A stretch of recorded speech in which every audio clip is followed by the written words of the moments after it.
네, 안녕하세요. 오늘은 선생님이랑 독해 수업 3일차 한번 나가볼 건데, 이 독해 수업 3일차에는 조금 더 문제풀이에 집중해서 문제를 조금 풀어보도록 할게요. 자, 일단, 개념부터 조금 들어가 봐야겠죠. 일단은 선생님은 이제 이렇게 생각을 합니다. 모든 문제를 푸실 때 영어 독해에서 제일 중요한 부분이 일관성을 가지고 풀어라 라고 하는 게 있는데, 이제 이게 무슨 얘기냐면은, 안 좋은 방식으로 일관성 있게 푸시는 분들이 있어요. 예를 들어서 어떤 분들이냐면은 찔리실 수 있어요. 자, 여기 이제 주제 문제, 요지 문제를 풀어라 라고 했더니 앞에 조금 읽어보고 그 다음에 마지막 뒤에 쪽 딱 읽어본 다음에 그 다음에 선지로 바로 가시는 분들 정말 위험합니다. 이게 좀 그렇게 푸시면 안 되고, 이게 앞뒤를 봐서 정답이 안 나온다 이게 아니라 앞뒤를 보되 앞뒤를 볼 수 있긴 한데요. 그렇지 않은 경우도 있기 때문에 그런 경우에는 여러분들이 어떻게 처리할 거냐 이겁니다. 그죠? 그래서 일단 정확하게 글이 어떻게 전개되는지를 먼저 이해를 하시고 그 다음에 선생님은 어떻게 문제풀이에 접근을 하는지를 여러분들이 지속적으로 연습을 조금 해 주셔야 될 것 같아요. 알겠죠? 자, 일단은 이거 먼저 좀 나가볼게요. 뭐냐면 자, 단락의 전개 방식.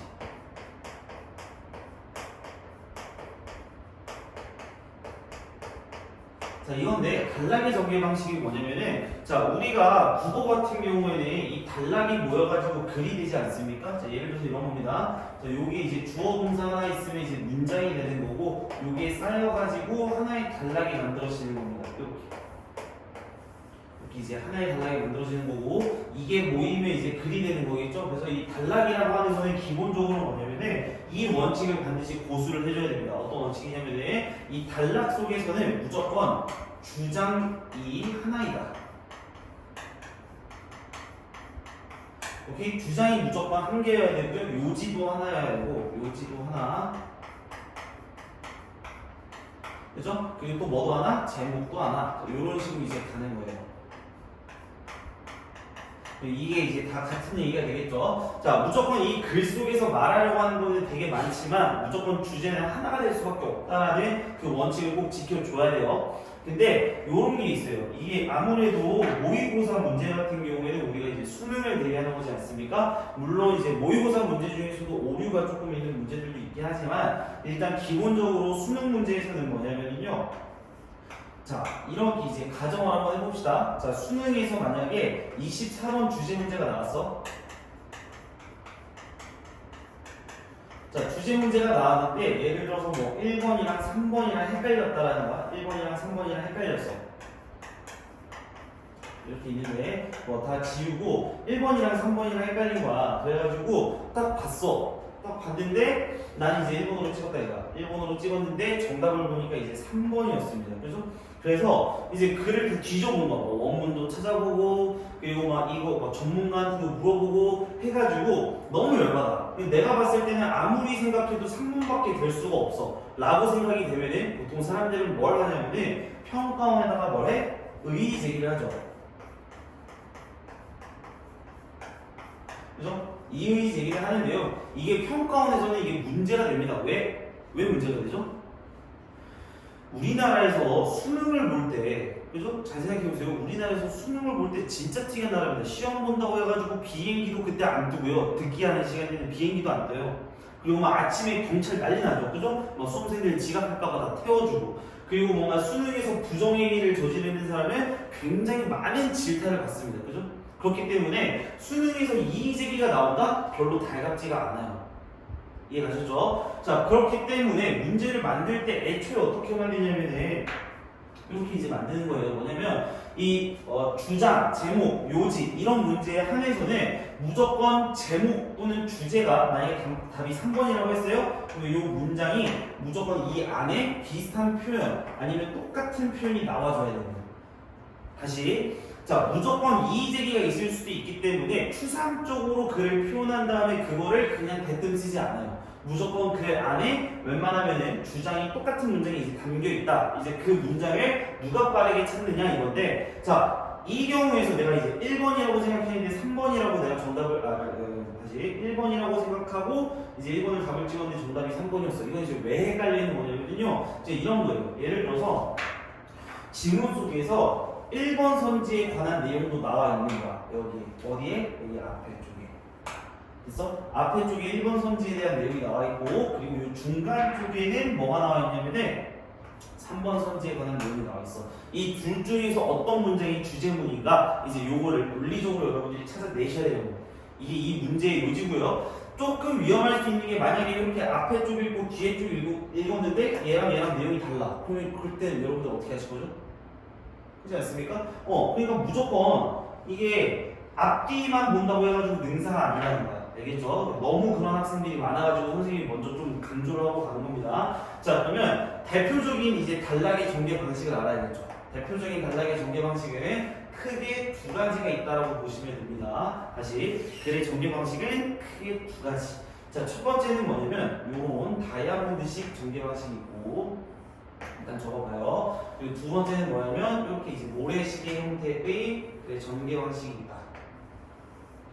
됐죠? 자, 어떻게 이제 표현을 하냐면요. 자, 보통 이 모래시계가 아니라 이 이제 다이아몬드 모양은 어떨 때 쓰는 거냐면 앞이 좁고 마지막이 짧지 않습니까? 그래서 여기 뒤쪽이 주장이라고 하는 거고요. 자, 앞뒤에 주장을 두고 나서 여러분들 이거 대학교에 가시면 배웁니다. 앞 뒤쪽에다가 주장을 넣어놓고, 그리고 이 중간 부분에서는 이제 뭐를 거치는 거냐면요. 이 두꺼운 부분에서는 논증을 거치는 겁니다. 뭐 뒷받침이라고도 하죠. 선생님은 논증이라는 말을 더 좋아합니다. 뒷받침. 뒷받침 문장으로 논증을 하는 거예요. 그래서 이런 글이 있고요. 자, 이런 경우에 우리가 이 친구를 뭐라고 하냐면 이 양쪽에 다 주장이 나와 있을 경우를 양괄식이라고 합니다. 양괄식. 자, 이 친구를 양괄식이고요. 만약에 여기 앞에 쪽이 잘리고 마지막 쪽에만 주제가 나왔어요. 그러니까 앞에 쪽을 이렇게 자른 거야. 앞에 쪽을 이렇게 잘랐어. 이렇게 자르면 문장 가장 앞에 뭐부터 시작하겠어? 문장 가장 앞에 논증부부터 도입이 되겠죠. 그죠? 논증. 이제 이런 걸 많이 나옵니다. 논증부부터 도입이 되면 요 마지막 쪽에 주장이 나올 확률이 높겠죠. 이 친구를 이제 뭐라고 하냐면은 미괄식이라고 합니다. 그래서 이 친구를 이제 미괄식이라고 하고요. 그리고 당연히 이제 뭐가 되는 거냐면 마지막에 요 마지막 부분을 잘랐어. 맞아? 이 마지막 부분을 자르고 앞에 쪽에만 주장이 있는 경우를 두괄식이라고 합니다. 주로 두괄식은 어디서 많이 나오냐면요, 빈칸 추론에서 상당히 많이 나온다. 그래서 이렇게 두괄식, 양괄식, 그리고 미괄식, 이게 이제 대표적인 글의 전개 방식이고요. 자, 이 모래시계에도 많이 나옵니다. 자, 선생님, 이제 이런 질문 하실 수 있잖아. 선생님, 그러면 모든 글이 이렇게 다이아몬드로 돼 있으면 앞뒤만 보면 되는 거 아닙니까? 라고 물어볼 수 있는데, 이 친구도 글의 전개 방식 중에 하나예요. 그래서 이 친구는 좀 조심하셔야 되는데, 이 친구는 앞쪽에서 뭐가 주장이 안 나옵니다. 앞쪽에 주장이 안 나오고, 이 앞에 쪽에서는 뭐가 나오냐면은 일반적인 설명이 나옵니다. 일반적인 설명이 나와요. 예를 들어서 우리가 하는 행동이라든지, 필자의 주장이 아닙니다. 우리가 하는 행동 또는 뭐 문제점이라든지 또는 통념이라든지 뭐 이런 것들이 이제 나오는데, 그거는 이제 선생님이랑 같이 하나씩 배워보면 되고, 굉장히 일반적인 사실이 이렇게 딱 나오고 나서 이 중간 부분에서 보통 뭐가 나오냐면 여기에서 문장을 전환시켜줍니다. 전환. 이게 이제 전환점입니다. 전환이 되는데 어떻게 전환을 하냐면 거의 이제 90% 이상의 대조를 통해서 전환을 합니다. 대조를 통해서 전환을 하고, 이렇게 전환이 문장이 되면은 이 뒤에서 뭐가 나와? 바로 그 뒤에 주장이 이렇게 따라 나오고 다시 두꺼워지지 않습니까? 여기 부분은 이제 또 뭡니까? 논증이 되겠죠. 이렇게 이제 기본적으로 글의 전개 방식을 단락에서 쓰는 겁니다. 단락에서 쓰는 건 이렇게 딱 두 개밖에 없다라고 보시면 돼요. 다만 중요한 게 이 다이아몬드 형태의 그릴 때는 어디를 자를지 몰라요. 그래서 그거를 빠르게 캐치해 주시는 것도 굉장히 중요합니다. 알겠죠? 선생님은 다 연습해 볼 거예요. 자, 그러면 봐봐. 여기에서 선생님이 이제 이 논증이라고 하는 걸 쓴다라고 했잖아. 그래서 자, 요것도 이제 알아야 돼요. 자, 어떤 글을 전개를 할 때 이런 식으로 다이아 형태로 전개를 한다든지 또는 이렇게 모래시계 형태로 전개를 할 때, 자, 다양한 장치를 사용합니다. 자, 다양한 장치를 사용하는데 이게 무슨 얘기냐면요. 글의 주장을 우리가 그냥 밋밋하게 글만 쓰면은 사람들이 조금 임팩트가 없어가지고 책 읽다가 자버린단 말이야. 맞아요? 이제 그런 걸 방지하기 위해서 주장을 조금 더 부각시키기 위해서 이 다양한 장치를 사용하는데 그게 우리가 알고 있는 뭐냐면은 연결사가 되는 겁니다. 그래서 이 연결사는 굉장히 중요한 친구입니다. 특히나 독해할 때는 굉장히 중요하니까 이 연결사는 별도 3개입니다. 이 친구를 통해서 글을 확실하게 이해할 수 있는 겁니다. 이게 이제 기본 개념이에요. 자, 그래서 첫 번째 연결사는 뭐가 있냐면 첫 번째, 자, 예시가 있다. 예시가 있고 꼼꼼히 적으세요. 자, 예시는 뭐냐면 이렇게 있어요. 자, 이렇게 문장이 나와. 문장이 나오고 또 문장이 하나 나옵니다. 문장과 문장이 나오는데 여기 사이에 이제 뭐가 들어가는 거냐면 우리가 흔히 알고 있는 for example. 오늘 for instance.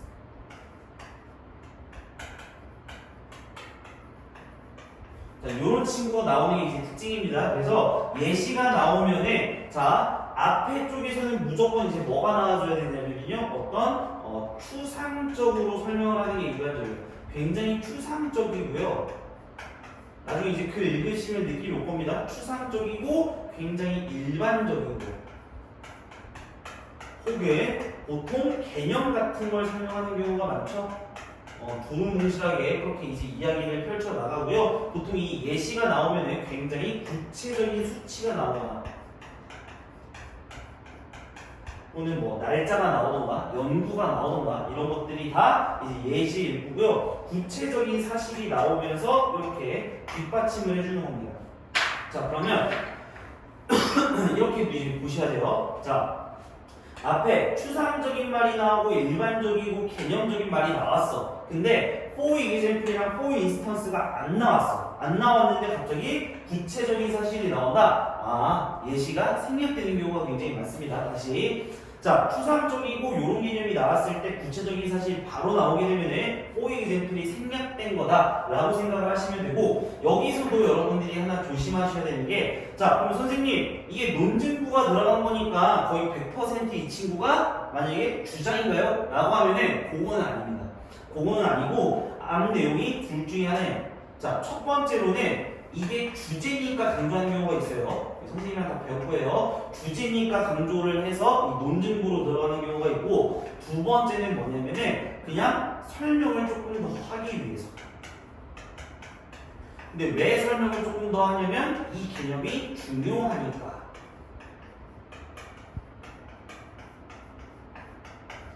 이렇게 이제 보시면 됩니다. 다시. 자, 예시를 쓰는 경우는 두 가지예요. 주제일 경우도 있고 중요하니까 설명을 조금 더해주는 경우도 있다. 이렇게만 이제 기억을 해주시면 됩니다. 선생님이랑 실전에서 연습 같이 할 겁니다. 자, 그리고 두 번째입니다. 두 번째는 뭐냐면은 추가 개념이라고 하는 게 있어요. 이거 다 외워주셔야 됩니다. 알겠죠? 자, 추가 개념이라고 하는 게 있는데 이 추가 개념은 뭐냐면은 예를 들어서 문장이 하나 나오죠. 자, 문장이 하나 나오고 그 다음에 이제 문장이 하나 더 나와요. 자, 여기서 만약에 in addition이라든지 in addition 또는 뭐 furthermore 뭐 이런 친구 있지 않습니까? 이런 친구가 나오면 뭐 우리나라 말로 게다가 이런 표현인데 게다가 이런 표현인데 당연히 자, 앞쪽에는 이제 뭐가 나오는 경우가 있냐면요. 이런 경우 때 이제 추가 개념을 써요. 자, 첫 번째 경우 두 가지로 나눠봅시다. 이렇게. 자, 첫 번째 경우는 언제 쓰는 거냐면 앞에 쪽에서 구체적인 사례를 한번 이야기하고 나서. 예를 들어서 이 문장에서 지금 이 주장을 얘기하고 예시로 들어갔잖아. 그치? 근데 예시를 하나 더 들고 싶은 거야. 그럴 때 in addition, furthermore 이런 식으로 이제 씁니다. 그래서 예시가 첫 번째로 나오는 경우 그리고 게다가 한 다음에 예시 두 번째 요런 경우로 쓸 수 있고 됐죠? 자, 두 번째는 또 어떤 경우에 쓰냐면은 요럴 때 써요. 자, 예시가 아니에요. 되게 구체적이지가 않고 추상적인 개념을 설명을 했어. 자, 그러면 이때는 뭐 어떠한 소재에 대한 한 소재에 대한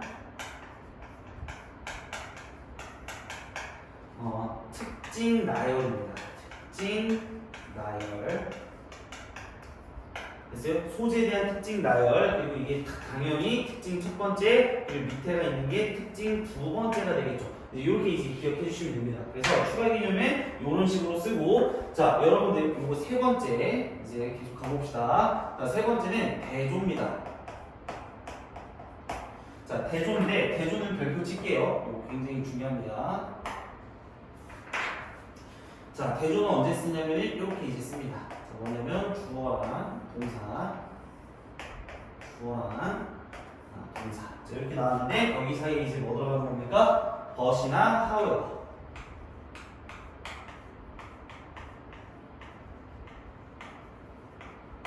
요런 친구 이제 들어가는 겁니다. 요런 친구가 들어가면 보통 이 친구는 언제 쓰냐면은, 자, 그냥 요것만 기억해주세요. 이거는 너무 좀 디테일하게 봐야 됩니다. 너무 중요하니까. 하지만 무조건 이 뒤에 쪽을 강조한다. 이쪽을 강조하고 있다라고 보시면 됩니다. 여기까지만 설명할게요. 대조는 실전에서 조금 선생님이랑 같이 만져봐야 됩니다. 되게 어려운 친구야. 자, 네 번째.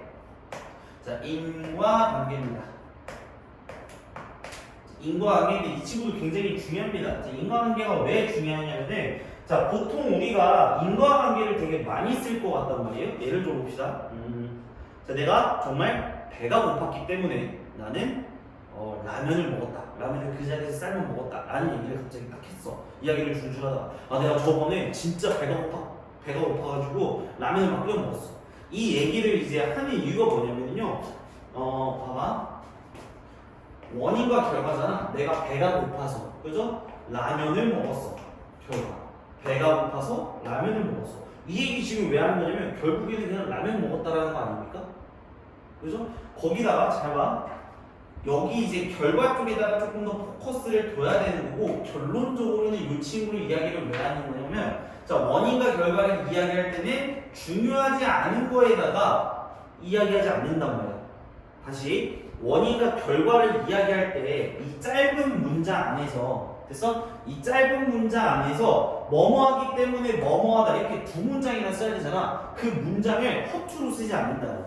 절대 허투루 쓰지 않아. 그래서 이 인과관계를 쓰는 거는 당연히 중요한 내용과 관련이 있는 겁니다.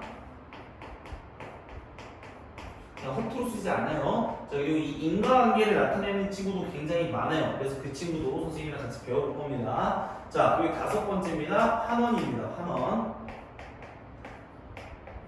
자, 요즘엔 이제 안 나오는 추세입니다. 얘가 나오면 너무나 쉬워지기 때문에 잘 안 나오는데요. 자, 요런 겁니다. 환원은, 자, 문장에서 주어 동사 나오고 나서 그 다음에 주어 동사 나왔는데 그 다음에 여기 사이에 이제 뭐가 들어가냐? 예를 들어서 in other words,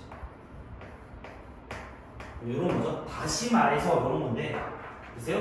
다시 말해서, 왜 다시 말할까요? 생각을 하셔야 돼요. 왜 다시 말하는지 생각해보면 앞뒤 내용이 같은 거야. 다시 말해서 라고 했잖아. 됐어? 앞뒤가 같은 내용인데 얘를 굳이 한 번 더 쓰는 이유는 이 친구는 거의 100% 중심 문장이다. 이렇게 이제 기억해 주시면 됩니다. 자, 한 번만 다시 정리해 볼게요. 자, 글을 읽으실 때 무조건 이 안에 요지나 제목은 하나밖에 없어요. 그죠? 하나밖에 없기 때문에 이를 명시적으로 딱 나와 있어요. 그 친구를 찾으면 되는데 글의 전개 방식은 크게 두 가지. 이렇게 다이아몬드 모양, 그리고 하나는 이제 모래시계 모양. 그리고 이렇게 글을 전개하기 위해서 다양한 장치를 쓰는데 이 친구를 이제 연결사라고 하는 겁니다. 이제 앞으로 모든 문제를 풀 때 선생님이 이거를 다 설명을 해줄 거예요. 알겠죠? 그러니까 이거를 꼭 외운 상태에서 따라와야 여러분들이 조금 더 효율적으로 강의를 들으시는 데 도움이 되고 당연히 문제풀이도 더 잘 될 겁니다. 알겠죠? 자, 여기까지 다 못 적은 사람 1분만 딱 드릴 테니까 다 정리를 해주세요. 1분입니다.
일단 요거는 기본이야, 기본. 이 정도는 원래 다 알고 있어야 되고 옛날에 다 사실 배웁니다, 이거. 국어 시간에.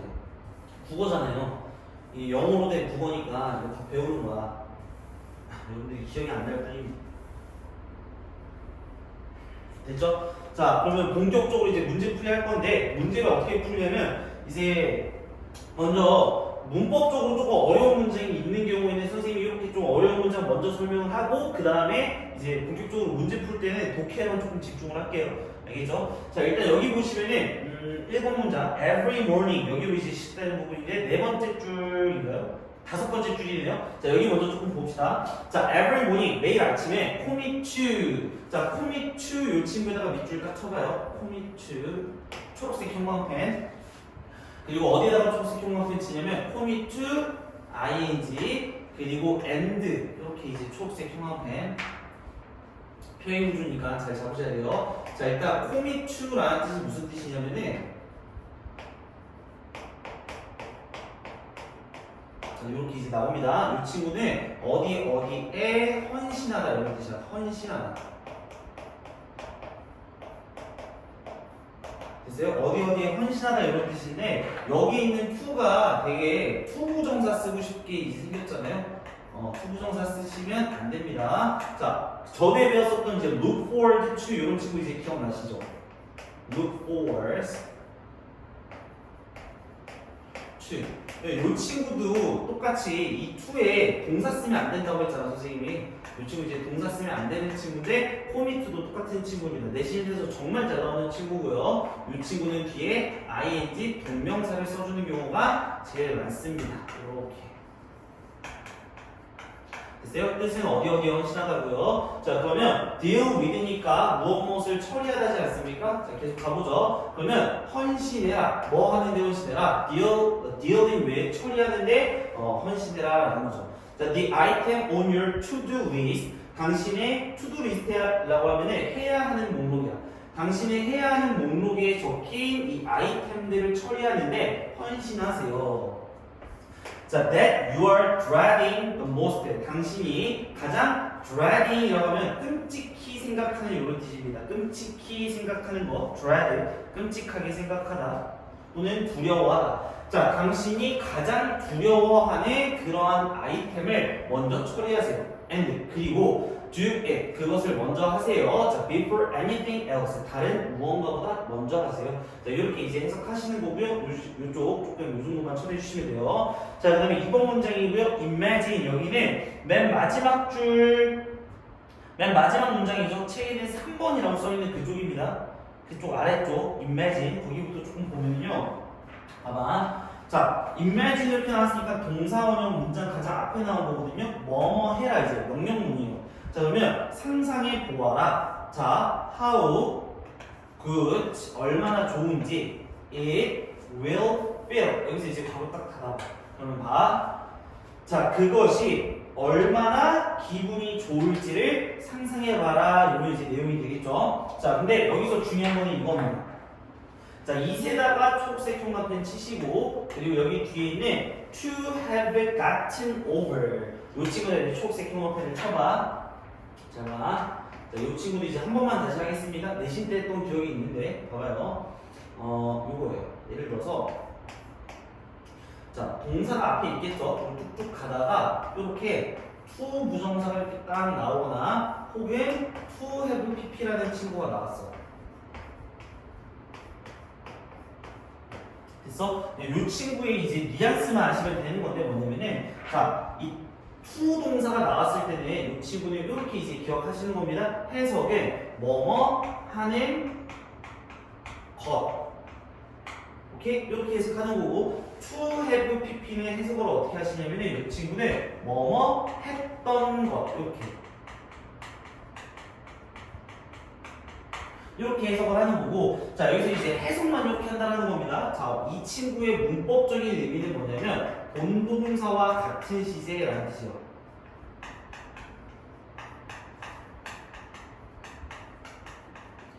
이 친구는 본동사와 같은 시제 그리고 to have pp 하면은 본동사 이전 시제입니다.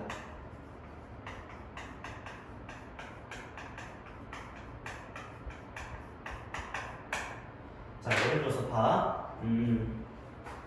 자, 여기에서 it이 나왔고, 그리고 여기 있는 to have gotten over 이 친구는 뭐냐면은, 자, 진주어, 가주어예요. 그래서 진주어, 가주어인데, 그것이 얼마나 기분이 좋을지를 상상하세요. 그리고 to have gotten over 이렇게 나왔는데, 이 gotten over의 원래 원형이 get over거든요. get over하면 이제 극복하다 이런 뜻이야. 그러면 극복하는 것이가 아니라 극복했던 것이 얼마나 기분이 좋을지를 상상해 보아라. 지금 이 얘기가 되는 겁니다. 됐죠? 극복했던 것, 본동사보다 이전 시제입니다. 자, 그러면 자, 뭐를 극복하는 거냐면 that hurdle, 그 장애물을 극복했던 것이 얼마나 좋을지를 상상해 봐라. 그리고 still have, 너는 여전히 가지고 있습니다. A whole day ahead of you. 당신 앞에 전체의 나날을 가지고 있습니다. 이렇게 해석을 해주시면 되겠죠. 자, 이거 독해에 집중하기 위해서 문법 먼저 조금 해드린 겁니다. 자, 그럼 본격적으로 문제풀이 한번 해봅시다. 그리고 여러분들 문제 다 풀어 오셨겠죠? 문제 풀어서 여러분들이 어떤 문장을 보고 어떻게 문제를 풀고 몇 초 걸렸는지 이런 것들도 좀 디테일하게 다 적어주세요.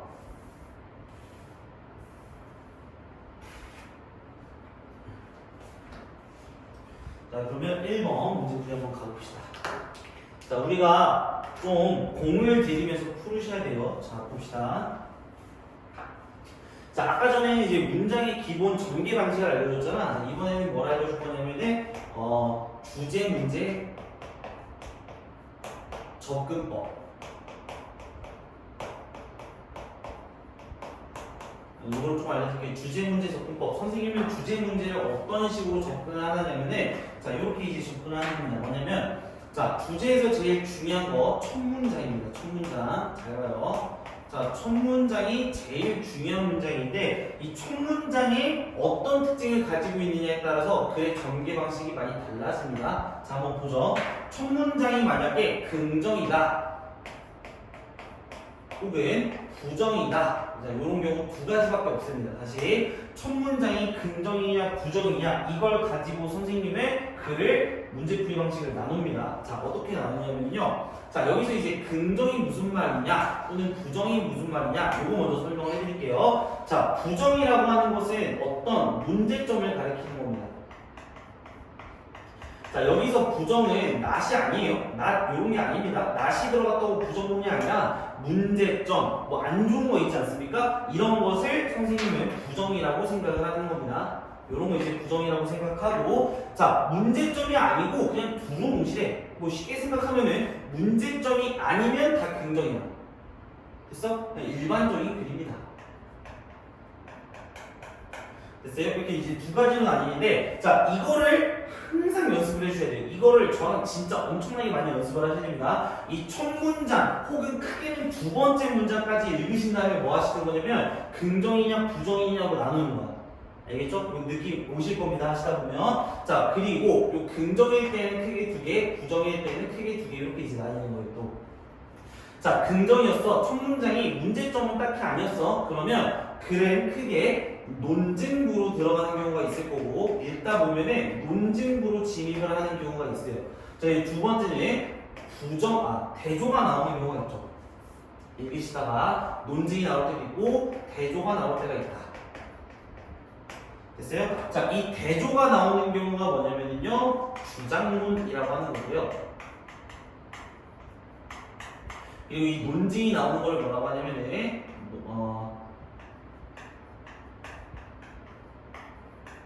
논증문이라고 하는 겁니다. 알겠죠? 자, 다시 긍정으로 나왔어. 아무 말이 없어. 그냥 논증으로 빠지거나 대조가 나오는 경우가 있어. 자, 이렇게 논증으로 빠지는 경우에는 그 앞문장이 정답이 될 가능성이 제일 높고요. 대조로 빠진다라고 하면은 보통 이런 식으로 많이 나와요. 대조로 한번 빠져준 다음에 그 다음에 주장문 열거하고 그 다음에 이 뒤에서 다시 논증으로 빠지는 겁니다. 이 뒤에서 논증으로 빠지는 거예요. 이런 식으로 글을 많이 쓰는 경우가 있습니다. 자, 그리고 부정문으로 시작했어요. 즉 문제점이 나왔어요. 그러면 아주 심플합니다. 문제점이 나오면 이거에 대한 만약에 해결책을 제시를 해준다. 해결책을 제시해준다? 아, 이 친구, 문제점 해결하는 데에 대한 아주 기본적인 베이스 라인입니다. 알겠죠? 문제점에 대한 해결책. 근데 만약에 부정문이 나왔어. 문제점이 나왔는데도 불구하고 문제점이 해결이 안 됐어. 문제점이 해결이 안 돼. 이 친구를 뭐라고 하냐면 비평문이라고 하는 겁니다.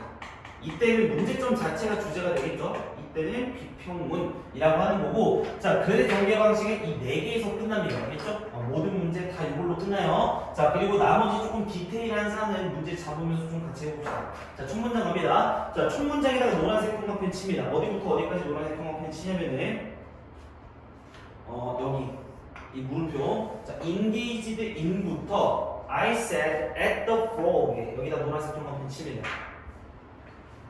자, 이 친구들 이제 글의 전개 방식 중에 하나입니다. 첫 문장이 제일 중요합니다. 볼게요. 자, engaged in procrastination이라고 하면은 미루는 버릇이라는 뜻이죠. 나와 있습니다. 그리고 engaged in하면 뭐뭐에 참여한 이런 뜻이야. 분사 구문이 이제 문장을 다 PPT 나왔으니까 그럼 미루는 버릇에 참여된, 그죠? 여기 주어 꾸미는 거죠. 자, 그래서 미루는 버릇에 참여된 당신은 어떻게, 질문이죠. move, 움직일 수 있을까? 자, from A to B입니다. 자, being stuck, 그죠? being stuck, 갇혀있는 상태에서 from A to B입니다.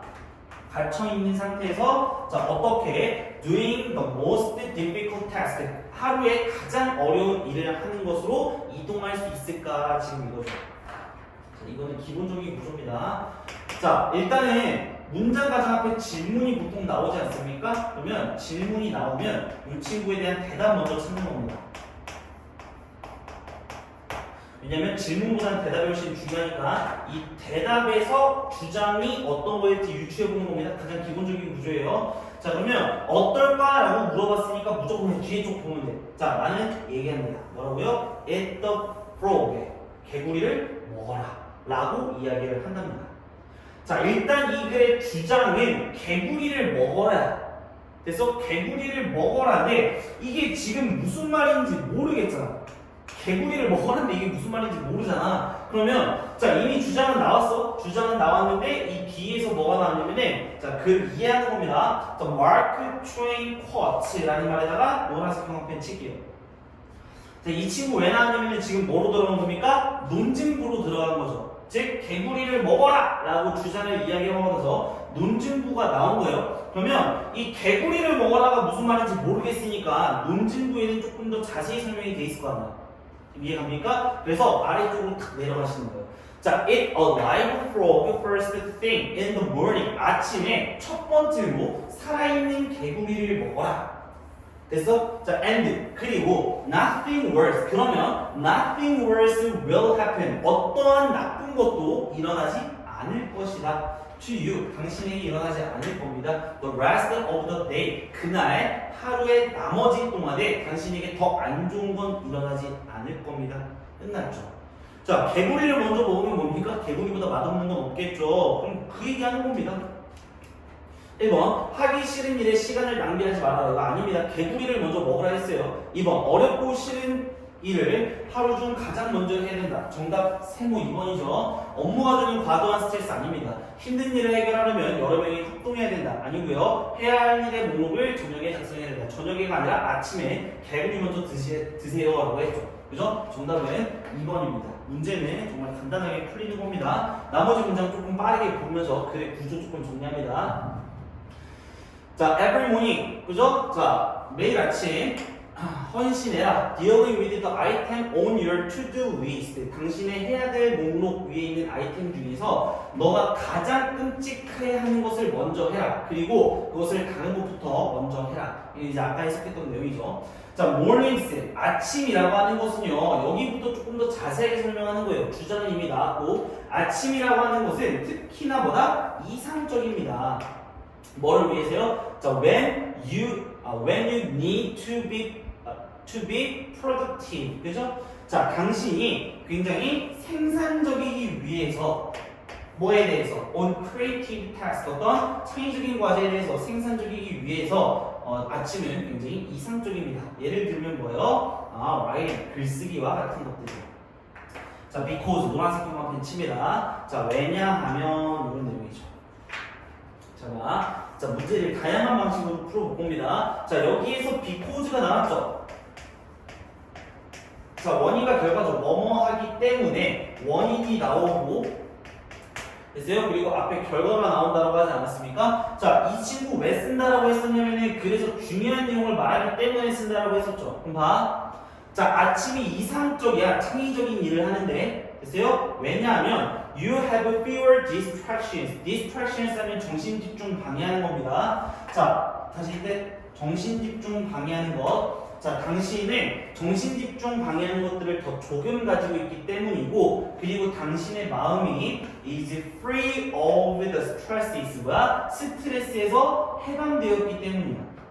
어떤 스트레스? 자, 명사 다음에 된 나오면 수식이라 했죠. 어떤 스트레스냐면 accumulate over the course of a work day. 자, 어떤 일의 과정, course, 일의 과정에 대해서 걸쳐서 자, accumulate, 축적된 그러한 스트레스죠. 그래서 accumulate는 축적하다니까요. 축적된 스트레스로부터 자유롭기 때문에 아침이 좋아요.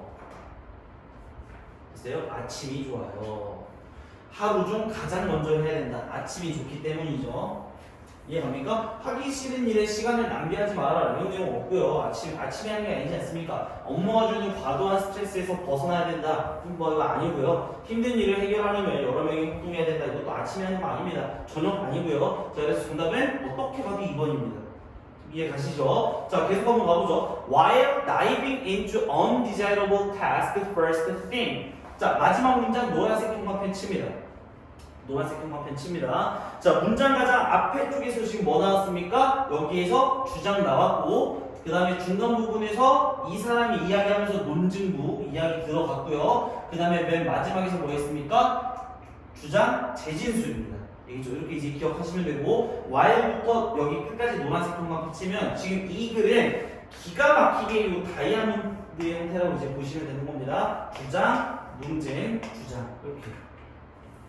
됐죠? 자, while diving into. 자, while 다음에 이렇게 ing 나오면 그냥 ing 안에 동안에 됐어요? 자, 다이빙에서 들어가는 동안에서 undesirable task, 어떤 바람직하지 않은 또는 꺼림직한 일에 다이빙하는 동안에 우선적으로 자, imagine, 상상해 보아라 how good it will feel, 그것이 얼마나 좋을지 to have gotten over that hurdle, 그 장애물을 극복했던 것이 어떻게 느껴질지 상상하세요. 그리고 여전히 당신 앞에는 전체의 하루가 남아 있습니다. 그래서 아침에 개구리 먹고 힘내자 뿅뿅 이런 내용이 그려졌습니다.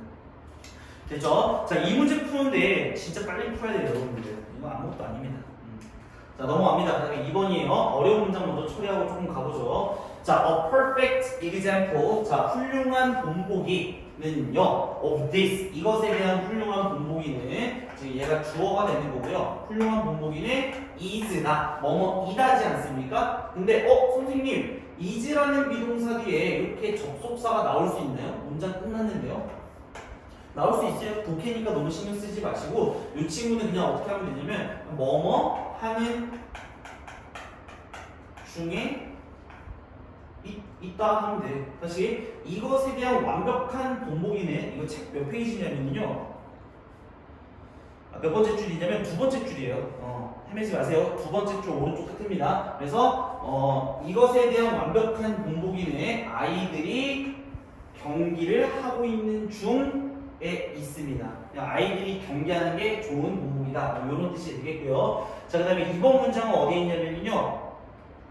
자, 위에서 7번째 줄 오른쪽 끝에 보시면 You might have seen 이 친구 보일 겁니다. You have seen, you might have seen 이 친구. 자, 초록색 형광펜은 어디다 치면 되냐면 might have seen 그리고 a father watching 그리고 his son playing 여기에다가 순차대로 초록색 형광펜 치시고 마지막에 있는 콤마 찍고 나온 얘도 초록색 형광펜 칩니다.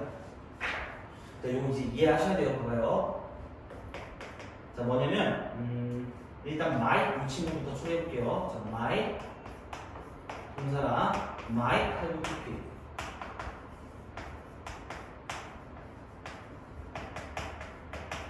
됐어요? might 동사랑 might have PP. 이제 이 친구는 처리 어떻게 하는 거냐면, 자, 이 might 동사가 나오면 뭐뭐 할지도 모른다. 그냥 이거는 독해니까 따라해. 그냥 독해만 뭐뭐 할지도 모른다. 그리고 might have seen, 이렇게 have seen, 즉 have pp가 나오면 이 친구는 동작이 일어난 시점이 과거라는 걸 뜻한 겁니다. 알겠죠? 그래서 뭐뭐 했을지도 모른다.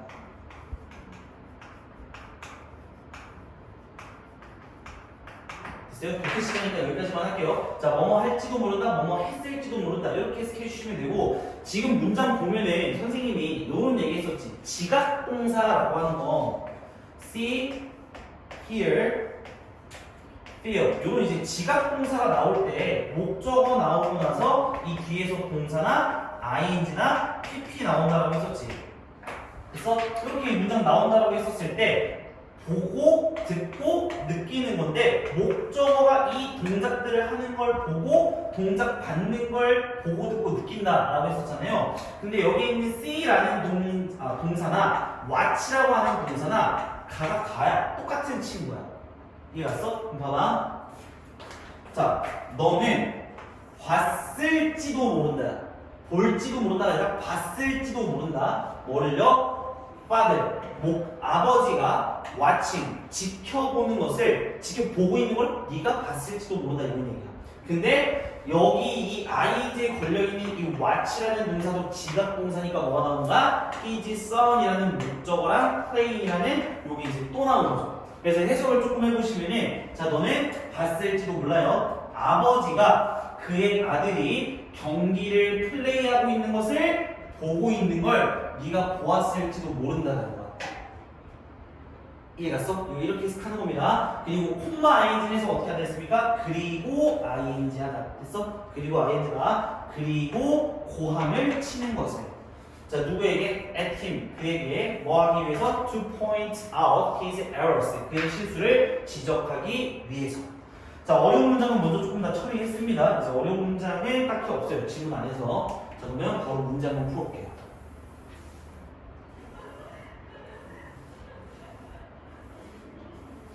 봐봐. 자, many times I have noticed the coaches and parents choose the wrong time to explain concepts to children. 자, 첫 번째 문장 노란색 형광펜 칩니다. 봐봐요. 여기부터 여기까지 노란색 형광펜. 자, 선생님이 이 얘기 되게 많이 했습니다. 뭐냐면요, 첫 문장을 읽었을 때 혹은 많이 읽어야 두 번째 문장입니다. 두 번째 문장. 근데 딱 읽었는데 이게 긍정인지 부정인지를 먼저 판단하라고 했었잖아요. 봐봐. Many times, 아주 여러 번 I have noticed, 나는 보아왔습니다. 또는 주목해 왔습니다. 뭘 주목해 왔냐면 대승에 돼 있는 거로, 자, 코치와 부모님들이 자, choose, 선택하는 걸 보아왔어요. The wrong time, 잘못된 시간을 선택하는 걸 보아왔죠. 뭐 하기 위해서? To explain concepts to children. 잘못된 개념을 아이들에게 설명하기 위해서 잘못된 시간을 선택하는 것을 나는 보아왔다. 자, 봐봐. 이게 지금 첫 문장 읽어보니까 느낌이 어떤 느낌이냐면 부모나 코치가 뭐라고 했어요? 설명을 위해서 잘못된 시간.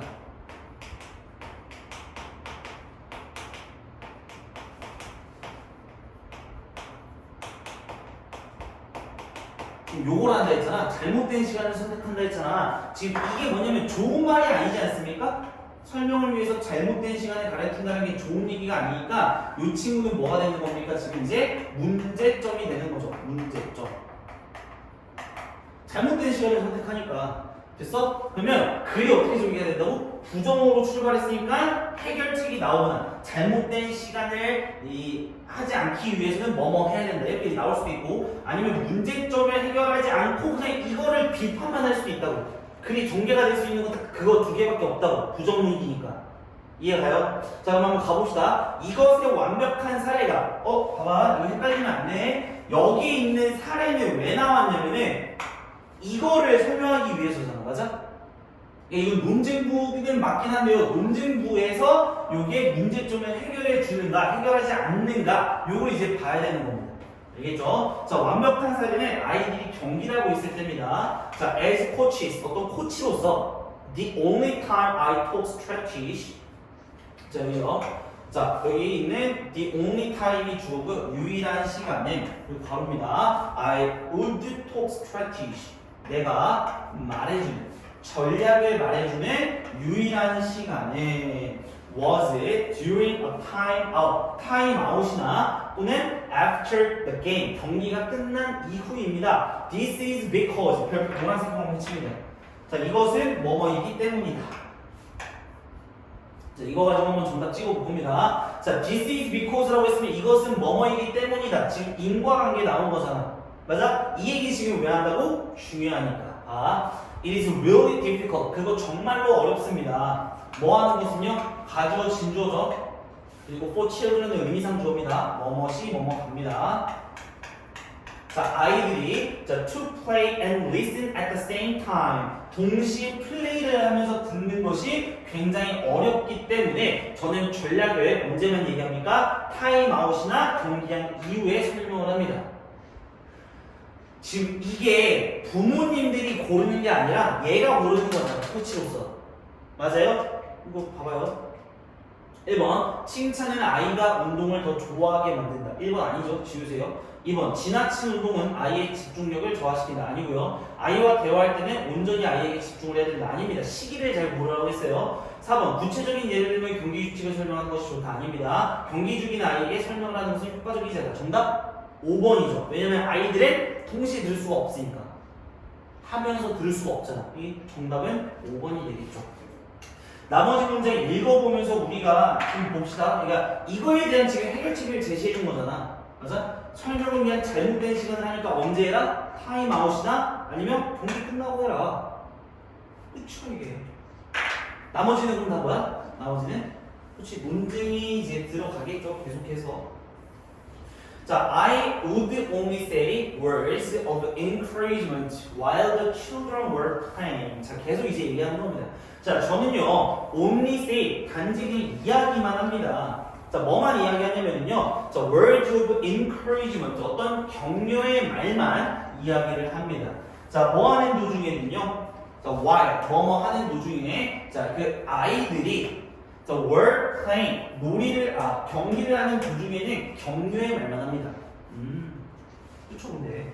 뭐, 약간 경기하고 있는데, 뭐, 와가지고 막 코치가 와서 막 훈수도 이런 좀 화나지 않습니까? 요거는 뭐. 그렇네. 자, you might have seen, 당신은 보아왔을지도 모릅니다. 그죠? 한 아버지가 보고 있는 것을, 뭐를요? 그의 아들이 경기하는 것을 보고 있는 걸 이제 보았을지도 모른다는 거예요. 필드에서. 그리고 yell at, 고함치죠. 그에게 고함을 칩니다. 뭐 하기 위해서요? To point out his errors, 그의 실수를 지목하기 위해서. 자, the game continues to be played. continues to be played. 초록색 형광 펜 칩니다. 이거 어법 조금만 잡아봅시다. 봐봐요.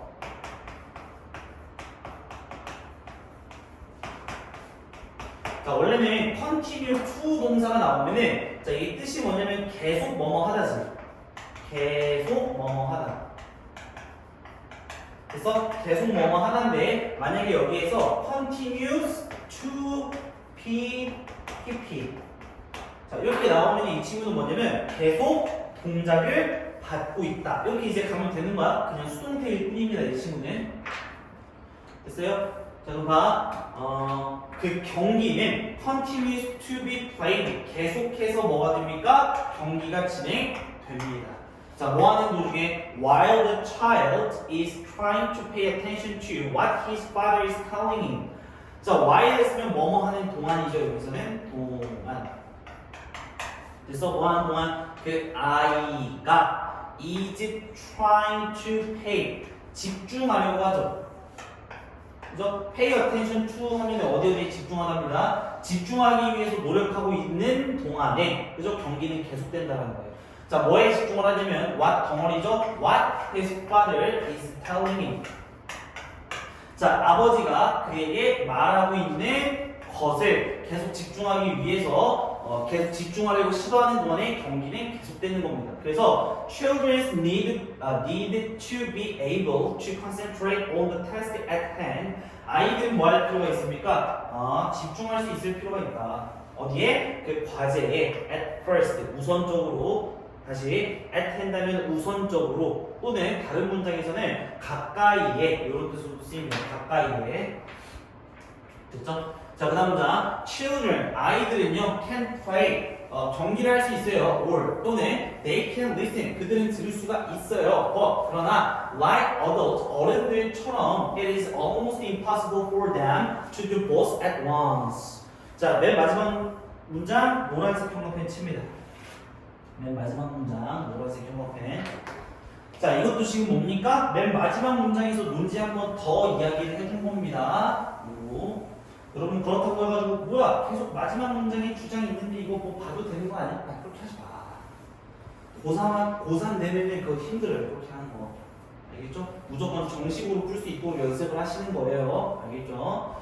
자, 그러면 아이들은 놀 수 있고 또는 경기를 할 수 있고 또는 들을 수 있지만 어른들처럼 it's 그것은 그죠? 가주어 그것은 거의 불가능하다. 뭐가요? 의미상 주어죠? for them 그들이 to do both 동시에 두 개를 하는 것은요 불가능하다 라고 했습니다. 그래서 정답은 5번이 되겠죠. 자, 넘어가 보도록 합시다. 그 다음에 3번입니다. 자, 어려운 문장 먼저 조금 처리해 보도록 하겠습니다. 첫 번째는 So are your blind spot 이렇게 이제 나왔는데 자, 이거 몇 번째 줄에 있는 문장이냐면요 지문 그 번호 매겨져 있네요. 3번이라고 번호 매겨져 있죠? 거기입니다. 자, 이 친구는 간단하게 설명하고 넘어갈게요. 자, 이 친구가 봐봐. so가 문장 가장 앞에 나오는데 so 동사 주어 지금 이렇게 이제 도치가 돼서 나왔단 말이야. 이렇게 도치가 됐을 때 이 친구가 가지는 뜻은 뭐냐면 그냥 암기해 주시면 되는 겁니다. 이 친구는 so 주 나오고 딱 마침표 찍으면 이 친구는 주어도 마찬가지다 이렇게 해석해주세요. 주어도 마찬가지다 됐죠? 주어도 마찬가지다. 자, 이번 문제인데 이 친구도 문장이 너무 길어서 가져왔어요. 봐봐요. 자, you have to develop a crew of special people. 자, 당신은요 자, have to develop 발달시켜야만 한다. 그래서 뭐를? A crew of special people 특별한 사람들의 집단을 그죠? 발전시켜야만 합니다. 자, 그리고 여기서 이제 콤마 찍고 또 people이 나왔는데 이 친구는 이제 뭐냐면은 이 친구를 동격이라고 합니다. 왜냐면 봐 주어 동사 목적 문장 다 끝났잖아. 근데 콤마 찍고 people이 나올 이유가 없단 말이야 사실상. 됐어? 그럼 이 친구는 뭐냐면 동격이야. 같다라는 거. 즉 해주시면 돼요. 자, 특별한 사람들, 즉 사람들인데 어떤 사람들? 네, 특별한 사람들이 누군지 설명해 주는 거야. 자, who are willing to hold up that mirror. 일단 바로 받아봐. 이렇게. 그러면 be willing to. 일단 뜻부터. 자, be willing to 동사라고 하는데 기꺼이 뭐뭐하다. 기꺼이 뭐뭐하다. 됐죠? 그러면 기꺼이 hold up 잡아줄 수 있는 사람입니다. That mirror 그 거울을 기꺼이 잡아줄 수 있는 그런 사람. 그리고 who not only know you well enough to see that truck, but who also care enough about you to let you know that it's there. 이렇게 나왔죠. 문장 조금 복잡하죠. 일단 눈에 보여야 되는 건 뭐냐면요, not only 이 친구가 이제 보여야 되고 not only 초록색 형광펜입니다. 그리고 but also 이 친구 초록색 형광펜. 그리고 여기 이제 뭐도 나왔냐면요, 이런 것도 같이 나왔죠. 뭐냐면 well enough to see 이 친구 초록색 형광펜. 그리고 맨 마지막에 있는 let you know 초록색 형광펜. 다 잡을 거야. 자, 이거는 기억이 안 나시면 안 돼요. 이게 선생님이 저번 시간에 되게 공들여서 설명했던 걸로 기억나거든요. 이너프. 그죠? 이너프 설명했죠? 이너프 뭐 있죠? 기억 다 나십니까? 기억이 나야 됩니다. 알겠죠? 명사 수식이 있었고 형용사 수식이 있었고 그냥 단독으로 쓰는 게 있었죠. 그죠? 명사 수식일 때는 언제 썼습니까? 명사 앞 뒤에 다 쓸 수 있고 뒤에 투부정사가 나오고 형용사를 수식하는 경우에는 형용사 부사가 앞에 나오고 그 다음에 인어프가 뒤에 나온다. 이거 여러분들 기억 안 나면은 알죠? 기억 안 나면 안 되지. 왜? 아이고 이거를 우리가 다 배웠지. 맞아? 이걸 다 배웠어. 그러면 여러분들의 역할은 뭐냐면은 이거를 연구하는 게 아니잖아. 이거 지문을 문제 쉽게 풀 수 있는 방법은 연구는 선생님이 하는 거고 여러분들은 뭐 하면 됩니까? 그냥 반복해가지고 안 까먹기만 하면 되잖아. 근데 벌써 까먹었어. 저번 주에 했는데 벌써 까먹었으면 그래서 성적이 안 오르는 거야. 꼭 기억해두세요. 알겠죠? 일기장에다가 적어놔. 그래서 내가 성적이 안 오르는구나. 이렇게 구분해야 됩니다. 자, 그래서 형용사가 이렇게 딱 나오고 그 다음에 뭐가 나온다? 인어프가 이렇게 뒤에 나온다. 어순이 이것만 된다라고 했습니다. 알겠죠? 그리고 뒤에 투부정사가 이렇게 나올 때. 자, 이때 인어프는 충분히라고 했었고 충분히 형용사 한 겁니다. 뭐 하기에? 투부정사 하기에라고 해석한다 했었죠. 됐어요? 자, 그럼 봐. 해석해보자. 자, 그 거울을 기꺼이 잡아줄 수 있는 사람. 그리고 뭐뭐뿐만 아니라 뭐뭐도 이런 뜻입니다. Not only A, but also B입니다. 그래서 알고 있을 뿐만 아니라 뭘 알고 있을 뿐만 아니라 됐습니다. 아니구나.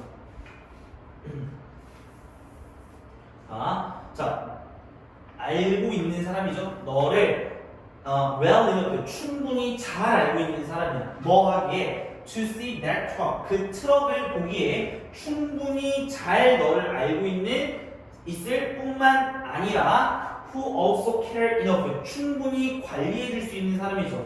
누구에 대해서? about you, 너를 충분히 관리해 줄 수 있는 사람이야. 뭐 하기 위해서? 이 to는 끊는 겁니다. 뭐 하기 위해서? To let you know that is there. 자, let은요 사역동사라고 했으니까 목적어 나오고 동사 원형 잡힌다 했죠? 너가 아는 것을 허락하기 위해서 뭐를요? That it's there, 그곳에 그것이 있다 라고 알려주기 위해서 너에 대해서 충분히 신경 써줄 수 있는 그런 사람, 특별한 사람들의 집단을 만들어 놓아야만 한다 라고 이제 해석을 해주시면 되겠죠. 마지막 문장이 조금 어렵네요. 그죠? 그래도 상관없습니다. 일단 한번 가보죠.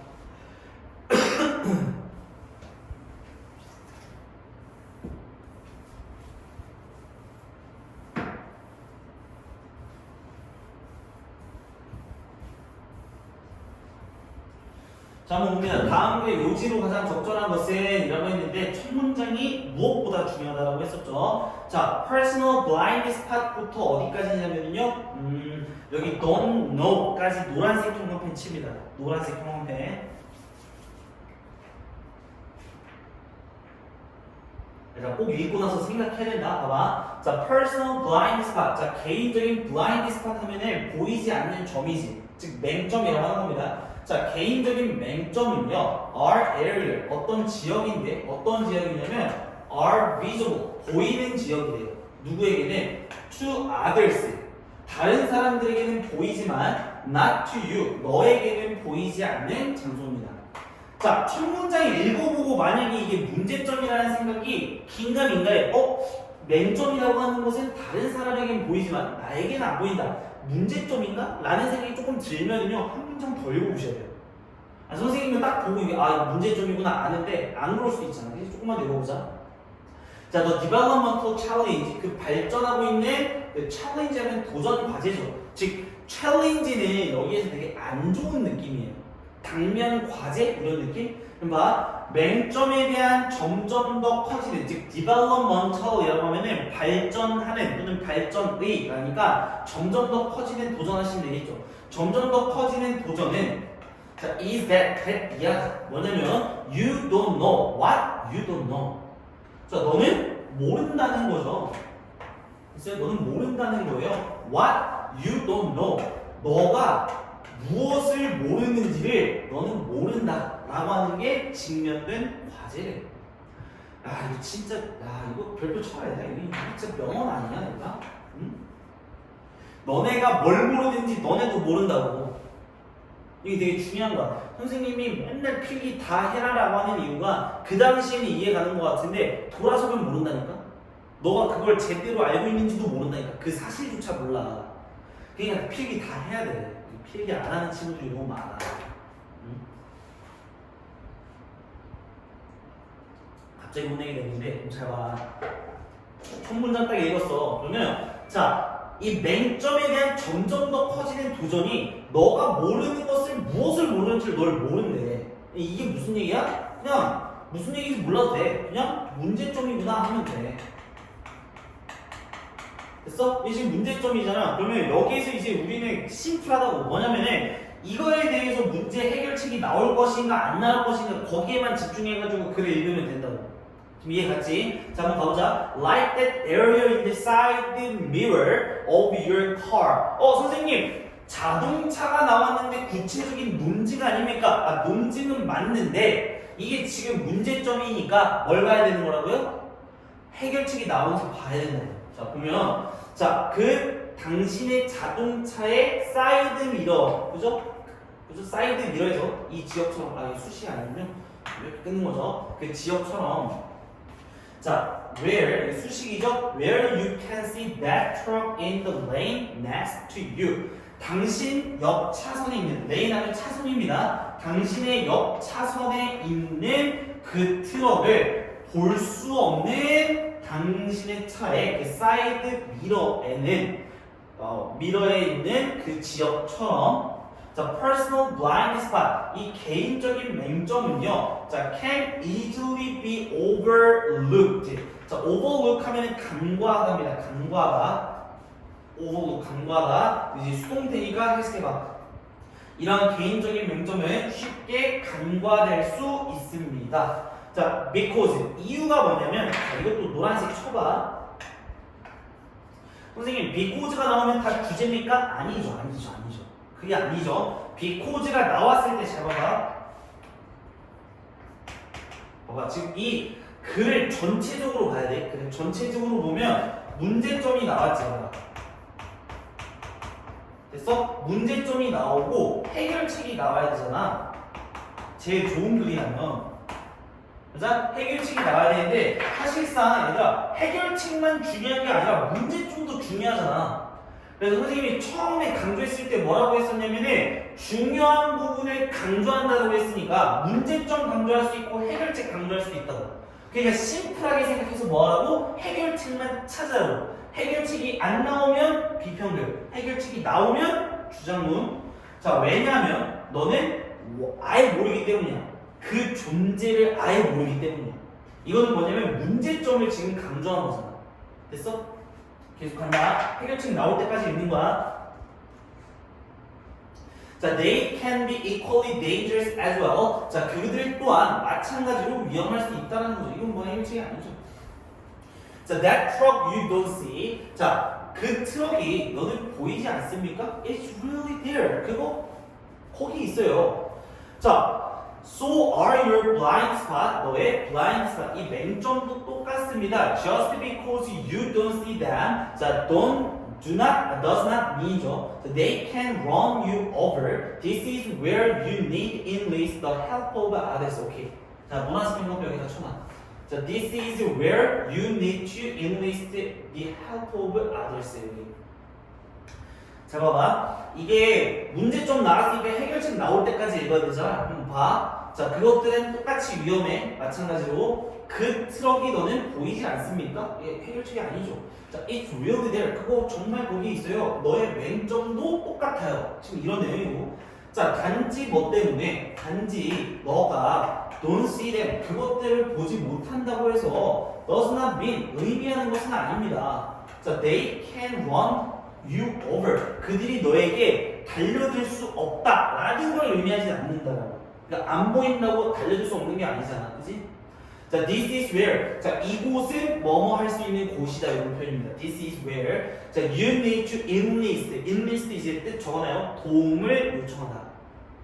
enlist, 도움을 요청하다. 자, 이곳이 너가 다른 사람의 도움을 요청할 필요가 있는 곳입니다. 해결책이죠. 뭐 해라? 다른 사람에게 도움을 요청해라. 나머지 문장 당연히 뭐겠니?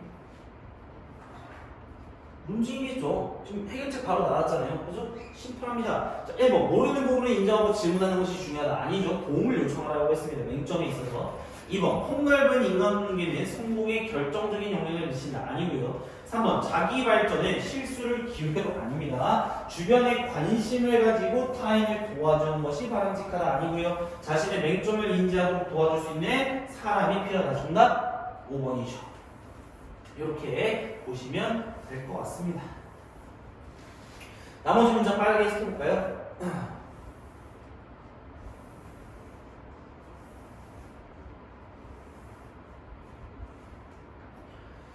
자, 갑니다. 이거 아니죠. 자, 나머지 문장. 자, you have to. 너는 뭐 해야 된다. develop. 발달시켜야만 합니다. 이거 마지막 문장 했던 거는 한번 빠르게 스켜볼게요. 자, 너는 발전시켜야 됩니다. A group of special people. 특별한 사람들의 집단을 발전시켜야 돼. 즉, 어떤 사람들이냐면, people. 사람들인데, who are willing to hold up that mirror. 그 거울을 들어줄 수 있는 사람. 즉, 맹점을 보여줄 수 있는 그런 사람을 만들어라라는 거죠. 그리고 또 어떤 사람? Who not only know you well enough to see that truck. 그 트럭을 볼 수 있게 충분히 너를 잘 알고 있을 뿐만 아니라 또한 뭐 할 수 있는 충분히 너에게 너가 그 트럭이 거기에 있다고 알려줄 수 있는 그런 사람을 그죠? 특별한 집단을 만들어라 라고 하면서 이제 글이 끝나는 겁니다. 이 글의 전개 방식을 잘 기억해 두세요. 알겠죠? 그리고 첫 문장 가가지고 마지막 문장 딱 읽으면 무슨 느낌이냐면 뭐지? 트럭이 뭐지? 이런단 말이야. 야, 이거 하지 말라고. 알겠지? 마지막에 문중부지 않습니까? 자, 그 다음에 4번 지문 가보도록 합시다. 4번 지문. 자, 이것도 이제 어려운 거 조금만 먼저 처리하고 갈게요. 자, 첫 번째 문장. 자, in all these situations, 이런 모든 상황 속에서 자, 우리는요. 이거 몇 번째 줄인지 알려드려야 되죠? 잠깐만요.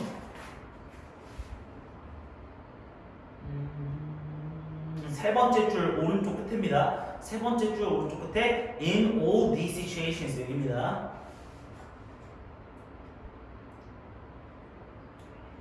그렇죠? 자, 이런 모든 상황 속에서 우리는 자, are basically flooded with 라고 했죠. 그죠? 자, basically 하면 이제 부사니까요. 기본적으로 우리는 자, be flooded with 하면 무엇으로 넘쳐나다 이런 뜻입니다. 뜻 적어놓으세요. 무엇으로 넘쳐나다. 우리는 기본적으로 선택권들로 넘쳐난다. 즉 선택권이 많다라는 거죠. 자, 근데 뭐가 나왔냐면 from which가 나왔죠. 초록색 형광펜 칩니다. 초록색 형광펜. 잘 봐. 이거 선생님이 문법까지 다 알려드릴게요. 봐봐요.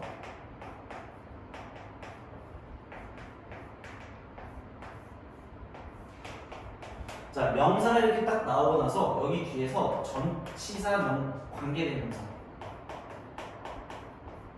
그래서 전치사 관계대명사가 나오고 뒤에 별도의 문장이 만약에 이렇게 딱 따로 나오면은 일단 해석만. 자, 봐. 여기서 이렇게 전치사는 뭐 on이 나와도 되고 in이 나와도 되고 뭐 at이 나와도 되고 아무거나 나와도 되고 관계대명사는 딱 두 개. which랑 whom이죠.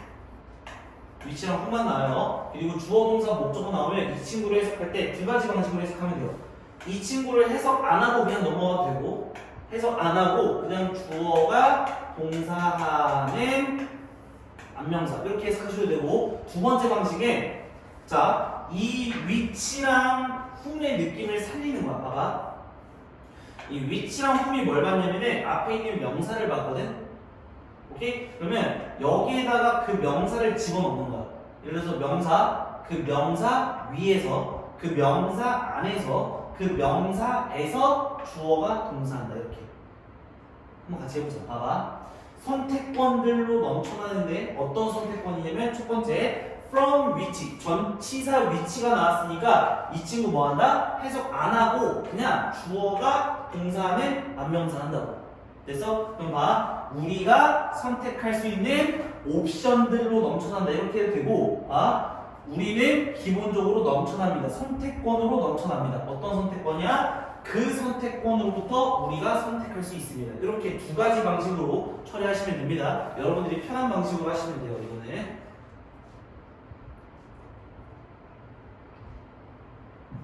자, 그 다음에 2번 문제입니다. 자, 이것도 한번 가보죠. This finding is interesting. 자, 이 발견은 is interesting. 굉장히 재미가 있죠. 그죠? 자, because. 왜냐하면, 자, as science suggests.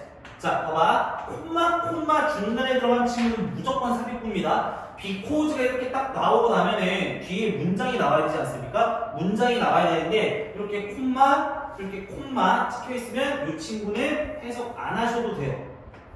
삽입구입니다. 그냥 알겠죠? 봐. 이 발견물은 재밌어요. 왜냐하면 넘어가. 자, the more options we have, 우리가 더 많은 선택권을 가지면 가질수록 the harder our decision making process will be. 우리의 의사결정 과정이 더 어려워질 것이기 때문이다. 잘 봐요. 더 플러스 비교끝.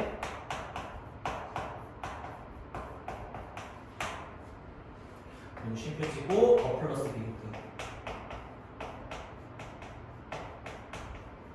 됐어요? 더 플러스 비교급, 더 플러스 비교급인데, 자, 여기 있는 더 플러스 비교급은 뭐냐면은, 자, 해석은 일단 뭐뭐 하면 할수록씩 다 알죠? 하면 할수록 뭐뭐 하면 할수록 더욱더 뭐뭐 하다. 뭐뭐 하면 할수록 더욱더 뭐뭐 하다. 이제 이렇게 해석하는 겁니다. 그럼 잘 봐봐요. 자, no more options 이렇게 나왔으니까 더 많은 선택권을 이거 설명해야 되겠다. 봐봐. 이 비교급으로 쓰일 수 있는 거 잘 봐봐. 만약에 주어를 비교급으로 강조했어? 됐어? 주어를 비교급으로 강조를 하면은 뒤에 동사, 목적어가 나오고. 그러니까 이 뒤에 어떤 어순이 나오는지가 중요한 거야. 이해했어? 근데 만약에 여기 목적어가 강조되면 뒤에 뭐가 나와야 돼? 주어랑 동사가 이렇게 순차적으로 나오겠지. 반대로 생각하면 비교급 강조하는 부분 뒤쪽에 주어 동사가 나오면 목적어가 강조된다. 됐어? 근데 만약에 형용사 보어가 나왔어. 그러면 뒤에 뭐가 나와? 주어, 비동사. 이해갔지? 이게 비교급의 가장 기본 원리입니다. 더비더비 이거. 자, 그러면 더 많은 옵션스 끊고 나서 뒤에 주어랑 동사 나왔지. 맞아? 이거 목적어가 되는 거야. 그러면 더 많은 선택권들을 우리가 가지면 가질수록. 됐어? 더 harder 끊어주는 거야. 더 harder 이렇게 나왔고 형용사가 나왔지? 그럼 뒤에 뭐 나온다고? 주어, 비동사. 됐어? 그럼 해석해봐. 자, 우리가 더 많은 선택권을 가지면 가질수록 더 어려워집니다. 뭐가요? 우리의 의사 결정 과정이죠. Decision making process는 의사 결정 과정입니다.